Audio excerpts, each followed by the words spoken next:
तर भगव्या शालीवरना दोन मंत्री आमने सामने आलेत. रंगीबेरंगी मफलर वापरण्यापेक्षा भगवा मफलर वापरा, पाहिजे असतील तर माझ्या गाडीत स्टॉक असल्याचं सांगत मंत्री नितेश राणेंनी उदय सामंत यांना टोला लगावलाय.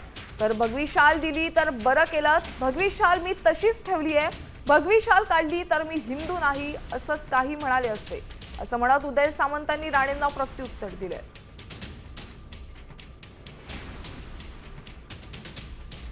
रत्नागिरीमध्ये जास्तीत जास्त लोकांनी भगवे मफलर वापरले पाहिजे. भगवे मफलर अगर वापरले ना तर हे सगळ्या जिहाद्यांच्या आळा बसेल. रंगीरंगी वापरण्यापेक्षा ना भगवे मफलर वापरा प्रत्येकाने. पाहिजे असेल तर माझ्या गाडीत स्टॉक आहे मोठा. आमचं रक्त भगवा असल्यामुळे आम्हाला कुठून आणायची गरज नाही किंवा मागवायची गरज नाही.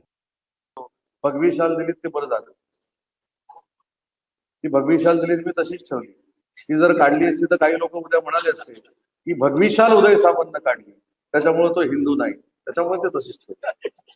मला रत्नागिरीमध्ये काय काय करावं लागतं विनायकराव तुम्हाला ज्याचं जळतं त्यालाच कळतं. त्याच्यामुळे जास्त मी काही बोलत नाही. कुणी किती उदय सामंतला पाडण्यासाठी मनसुबे रचले तर रत्नागिरीकर ते धुळीला मिळवतील हा विश्वास त्या सेवाभावी संस्था समितीच्या कार्यक्रमाच्या निमित्तानं एका सेवाभावी संस्थेतनं मोठा झालेला कार्यकर्ता म्हणून जाणीवपूर्वक या ठिकाणी सांगतो. आता isakal.com आहे देशातील नंबर 1 ची मराठी न्यूज वेबसाईट.